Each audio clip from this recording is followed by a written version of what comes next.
Hello dear students, welcome back to National Academy. നമ്മൾ നോക്കാൻ പോകുന്ന നമ്മുടെ NIOS കെമിസ്ട്രിയിലെ 12ാമത്തെ ചാപ്റ്റർ ആണ്. That is the ionic equilibrium. നമ്മൾ കഴിഞ്ഞ ചാപ്റ്ററിൽ ഡിസ്കസ് ചെയ്തതും ഇക്ലിറിബിയത്തിനെ കുറിച്ച് തന്നെയായിരുന്നു അല്ലേ?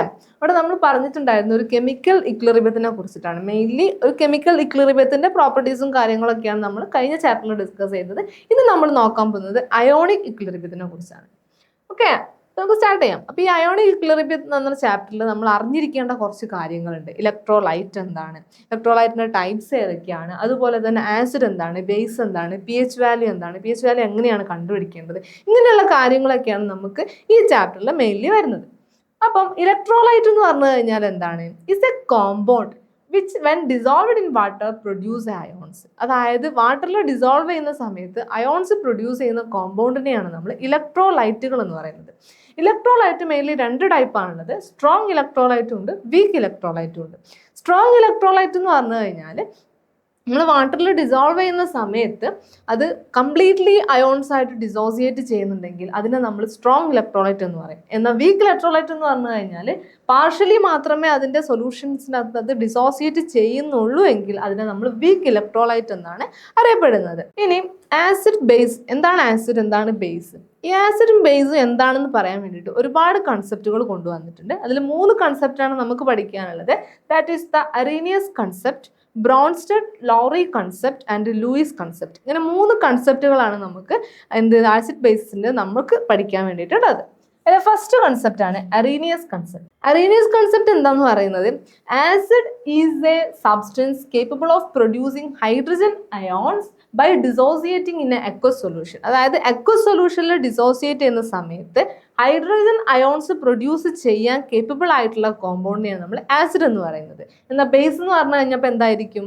Hydroxyl ions. അതായത് അക്വസ് സൊല്യൂഷനിൽ ഡിസോസിയേറ്റ് ചെയ്യുന്ന സമയത്ത് ഹൈഡ്രോക്സിൽ അയോൺസ് പ്രൊഡ്യൂസ് ചെയ്യുന്നതിനെയാണ് നമ്മൾ ബേസിസ് എന്ന് പറയുന്നത്. ഇതാണ് ആര് പറയുന്നത്? അറീനിയസ് കൺസെപ്റ്റ് പറയുന്നത്.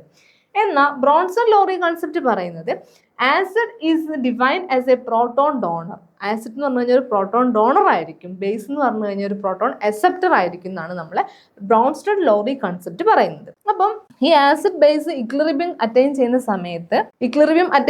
സമയത്ത് അവർക്കിടയിൽ ഒരു ആസിഡ് ബേസ് പെയർ ഫോം ചെയ്യും എന്നാണ് ആര് പറയുന്നത്? നമ്മുടെ ബ്രോൺസ്റ്റൺ ലോറി പറയുന്നത്. അതായത് എന്താണെന്ന് വെച്ച് കഴിഞ്ഞാൽ അതായത് ആസിഡ് ഇലക്ട്രോണിനെ ഡൊണേറ്റ് ചെയ്യുന്ന ആളും ബേസ് ഇലക്ട്രോണിനെ അക്സെപ്റ്റ് ചെയ്യുന്ന ആളും എന്നാണ് പറയുന്നത്. അപ്പൊ ഇവർക്കിടയിൽ എന്ത് ഫോം ചെയ്യും? ഒരു ആസിഡ് ബേസ് പെയർ ഫോം ചെയ്യുന്നുണ്ട്. അപ്പൊ ഈ ആസിഡ് ബേസ് ഇലക്ട്രോണിനെ ഡൊണേറ്റ് ചെയ്തിട്ടും ഇലക്ട്രോണിനെ അക്സെപ്റ്റ് ചെയ്യുകയാണെന്നാണ് നമ്മുടെ ബ്രോൺസ്റ്റൺ ലോറി പറയുന്നത്. അപ്പൊ അവർക്കിടയിൽ ഒരു ബേസ് പെയർ ഫോം ചെയ്യും. അതിനാണ് നമ്മൾ കോൺജുഗേറ്റ് ആസിഡ് ബേസ് പെയർ എന്ന് പറയുന്നത്. ഇനി അക്കോർഡിംഗ് ടു ലൂയിസ് കൺസെപ്റ്റ് എന്ന് പറഞ്ഞ അനുസരിച്ച് ഒരു ആസിഡ് എന്ന് പറഞ്ഞു കഴിഞ്ഞാൽ is defined as any atom, molecule or ion that can accept an electron pair from any other atom or molecule or ion. അതൊരു ആറ്റം, മോളിക്യൂൾ, അയോണിൽ നിന്ന് എന്താണ് ഇലക്ട്രോണിനെ അക്സെപ്റ്റ് ചെയ്യാൻ പറ്റുന്ന കോമ്പൗണ്ട്, ആറ്റത്തിനെ, അയോണിനെ, മോളിക്യൂളിനെയാണ് നമ്മൾ എന്തെന്ന് പറയുന്നത്? ആസിഡ് എന്നാണ് നമ്മുടെ ലൂയിസ് കൺസെപ്റ്റ് പറയുന്നത്. എന്നാൽ ബേസ് എന്ന് പറഞ്ഞു കഴിഞ്ഞാൽ എന്തായിരിക്കും? അപ്പം ബേസ് എന്ന് പറഞ്ഞു കഴിഞ്ഞാൽ എന്തായിരിക്കും? ഒരു ആറ്റത്തിൽ നിന്നോ ഒരു മോളിക്യൂളിൽ നിന്നോ ഒരു അയോണിലേക്കോ ഇലക്ട്രോണിനെ ഡൊണേറ്റ് ചെയ്യാൻ കഴിയുന്ന ആറ്റത്തിനെയോ മോളിക്യൂളിനെയോ അയോണിനെയാണ് ബേസ് എന്ന് പറയുന്നതാണ് നമ്മുടെ ലൂയിസ് കൺസെപ്റ്റ് പറയുന്നത്. ഇനി ഈ ആസിഡും ബേസും തമ്മിൽ റിയാക്ട് ചെയ്ത് ഫോം ചെയ്യുന്ന പ്രൊഡക്റ്റിനെയാണ് നമ്മൾ അഡക്റ്റ് എന്ന് പറയുന്നത്. എന്താണ് അഡക്റ്റ്? ADDUCT, അഡക്റ്റ് എന്ന് പറയുന്നത്. ഇനി ഒരു വീക്ക് ആസിഡ്സിന്റെയോ അല്ലെങ്കിൽ ഒരു വീക്ക് ബേസസിന്റെയോ അയോണൈസേഷൻ ഇക്ലിറിബിയത്തിനെ നമ്മൾ എക്സ്പ്രസ് ചെയ്യുന്നത് ഇക്ലിറിബിയം കോൺസ്റ്റന്റ് വെച്ചിട്ടാണ്. ആ ഇക്ലിറിബിയം കോൺസ്റ്റന്റിനെയാണ് നമ്മൾ അയോണൈസേഷൻ കോൺസ്റ്റന്റ് എന്ന് പറയുന്നത്. ഒരു കോമ്പൗണ്ടിന്റെ റിലേറ്റീവ് സ്ട്രെങ്ത് ഈ അയോണൈസേഷൻ കോൺസ്റ്റന്റിനെ ഡിപ്പെൻഡ് ചെയ്തിട്ടായിരിക്കും ഇരിക്കുന്നത്. ഇനി നമ്മൾ pH വാല്യൂ എന്ന് പറഞ്ഞു കഴിഞ്ഞാൽ നമ്മളിപ്പോൾ നമുക്കൊരു സൊല്യൂഷൻ അല്ലെങ്കിൽ ഒരു കോമ്പൗണ്ട് തന്നിട്ടുണ്ട്. അത് ആസിഡ് ആണോ, ബേസ് ആണോ, ന്യൂട്രൽ സൊല്യൂഷൻ ആണോ എന്ന് നമ്മൾ തിരിച്ചറിയുന്നതിൻ്റെ pH വാല്യൂ ബേസ് ചെയ്തിട്ടാണ്. അപ്പോൾ pH വാല്യൂയുടെ വാല്യൂ 7 ആണെങ്കിൽ അതൊരു ന്യൂട്രൽ സൊല്യൂഷൻ ആയിരിക്കും. pHന്റെ വാല്യൂ, അതൊരു സൊല്യൂഷന്റെ pHന്റെ വാല്യൂ ലെസ് ദാൻ 7 ആണെങ്കിൽ അതൊരു അസിഡിക് സൊല്യൂഷൻ ആയിരിക്കും. pHന്റെ വാല്യൂ ഗ്രേറ്റർ ദാൻ 7 ആണെങ്കിൽ അതൊരു ബേസിക് സൊല്യൂഷൻ ആയിരിക്കും. വാട്ടറിന് എന്താണ് ബേസ് ആയിട്ടും ആസിഡ് ആയിട്ടും ആക്ട് ചെയ്യാൻ പറ്റും. ഓക്കെ, വാട്ടറിനകത്തേക്ക് നമ്മൾ എന്തെങ്കിലും അസിഡിക് കമ്പോണന്റ് ആഡ് ചെയ്ത് കഴിഞ്ഞാൽ അത് ആസിഡ് ആയിട്ടും, വാട്ടറിനകത്ത് എന്തെങ്കിലും ബേസിക് കമ്പോണന്റ് ആഡ് ചെയ്ത് കഴിഞ്ഞാൽ അത് ബേസ് ആയിട്ടും ആക്ട് ചെയ്യും. അപ്പോൾ വാട്ടറിന് രണ്ടായിട്ടും ആക്ട് ചെയ്യാനുള്ള കാപ്പബിലിറ്റി ഉണ്ട്. ഇനി ചില സൊല്യൂഷൻസിന് ഒരു പ്രത്യേകതയുണ്ട്. അതിലേക്ക് നമ്മൾ ആസിഡ് ആഡ് ചെയ്ത് കഴിഞ്ഞാലും ബേസ് ആഡ് ചെയ്ത് കഴിഞ്ഞാലും അതിൻ്റെ പി എച്ച് വാല്യൂ ചേഞ്ച് ചെയ്യത്തില്ല. അങ്ങനെയുള്ള സൊല്യൂഷൻസിനെയാണ് നമ്മൾ ബഫർ സൊല്യൂഷൻ എന്ന് പറയുന്നത്. ബഫർ സൊല്യൂഷനിലേക്ക് നമ്മൾ small quantity of base add ചെയ്ത് കഴിഞ്ഞാലും small quantity of acid add ചെയ്ത് കഴിഞ്ഞാലും അതിൻ്റെ പി എച്ച് വാല്യൂ എപ്പോഴും റിമെയിൻ കോൺസ്റ്റന്റ് ആയിരിക്കും, അല്ലെങ്കിൽ അതിൻ്റെ പി എച്ച് വാല്യൂവിൽ ചേഞ്ച് വരുന്നില്ല. അങ്ങനെയുള്ള സൊല്യൂഷൻസിനെയാണ് നമ്മൾ ബഫർ സൊല്യൂഷൻ എന്ന് പറയുന്നത്. ബഫർ സൊല്യൂഷൻ്റെ പി എച്ച് വാല്യൂ ഡിപ്പെൻഡ് ചെയ്യുന്ന കാര്യം എന്ന് പറയുന്നത് ഒന്ന് അതിൻ്റെ കോമ്പോസിഷൻ ആയിരിക്കും. ഓക്കെ, അപ്പോൾ ആ ഒരു സൊല്യൂഷന്റെ കോമ്പോസിഷനെ മാത്രമാണ് അതിന്റെ ബഫർ സൊല്യൂഷൻസിന്റെ പി എച്ച് വാല്യൂ ഡിപ്പെൻഡ് ചെയ്യുന്നത്. അതിന്റെ പി എച്ച് വാല്യൂ നമ്മൾ കണ്ടുപിടിക്കുന്നത് ഏത് ഇക്വേഷൻ വെച്ചിട്ടാണ്?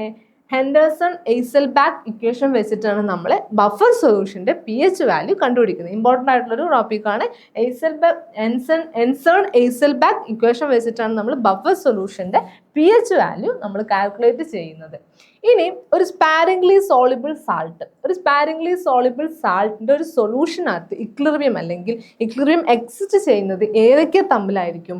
അതിനകത്തുള്ള അൺഡിസോൾവ്ഡ് സാൾട്ടുകളും അതിന്റെ അൺഡിസോൾവ്ഡ് സാൾട്ടിൽ നിന്ന് ഒബ്റ്റെയിൻ ചെയ്യുന്ന അയോൺസിന്റെ ഇടയിലാണ് അവിടെ ഇക്ലിറിബിയം എക്സിസ്റ്റ് ചെയ്യുന്നത്. ആ ഇക്ലിറിബിയത്തിനെയാണ് നമ്മൾ സോളിബിലിറ്റി ഇക്ലിറിബിയം എന്ന് പറയുന്നത്. എന്താണ് സോളിബിലിറ്റി ഇക്ലിറിബിയം എന്ന് പറഞ്ഞു കഴിഞ്ഞാൽ ഒരു സ്പാരിംഗ്ലി സോളിബിൾ സാൾട്ടിലെ ഇക്ലിറിബിയം അറ്റൈൻ ചെയ്യുന്നത് അല്ലെങ്കിൽ എക്സിസ്റ്റ് ചെയ്യുന്നത് അതിനകത്തുള്ള അൺഡിസോൾവ്ഡ് സാൾട്ടിൽ നിന്ന് ഫോം ചെയ്യുന്ന അയോൺസിൻ്റെയും ഇടയിലായിരിക്കും.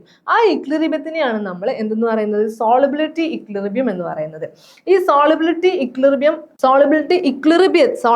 ഇക്ലിറിബിയത്തിൽ അതിനകത്തുള്ള കോൺസെൻട്രേഷൻ ഓഫ് അയോൺസ് പ്രൊഡ്യൂസ് ചെയ്യുന്ന ആ ഒരു പ്രൊഡക്റ്റിനെയാണ് നമ്മൾ സോളിബിലിറ്റി പ്രൊഡക്റ്റ് എന്ന് പറയുന്നത്. അപ്പോൾ ഈ സോളിബിലിറ്റി പ്രൊഡക്റ്റ് എന്ന് പറയുന്നത് KSP എന്ന് പറയുന്നത് എന്താണ്? ഇമ്പോർട്ടൻ്റ് ആയിട്ടുള്ളൊരു term ആണ്. Therefore it is മാത്രമല്ല it is proportional to solubility of sparingly soluble salt.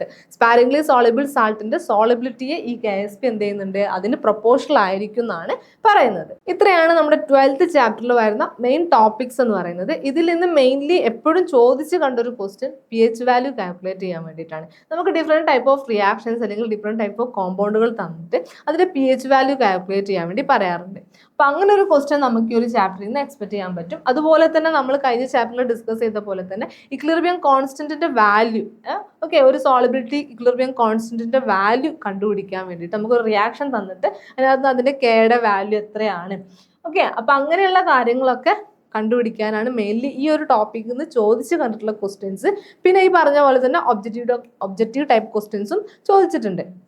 അപ്പം ഇത്രയാണ് നമ്മുടെ അയോണിക് ഇക്ലിറിബിയത്തിൽ വരുന്ന മെയിൻ ടോപ്പിക്സുകൾ. വളരെ ഷോർട്ടായിട്ട് വളരെ കുഞ്ഞു കാര്യങ്ങൾ മാത്രമേ ഞാൻ ഇവിടെ ഡിസ്കസ് ചെയ്തിട്ടുള്ളൂ. ഡീറ്റെയിൽ ആയിട്ടുള്ള ക്ലാസ്സുകൾ നമ്മുടെ നാഷണൽ അക്കാഡമിയുടെ ആപ്പിൽ അവൈലബിൾ ആണ്. സോ എന്ത് ചെയ്യുക, ഉടൻ തന്നെ താഴെ കാണുന്ന നമ്പറിൽ വിളിച്ചിട്ട് നാഷണൽ അക്കാഡമിയിൽ നിങ്ങളുടെ അഡ്മിഷൻ ഉറപ്പുവരുത്തുക. വീണ്ടും പുതിയൊരു വീഡിയോയിൽ കാണാം. Bye bye.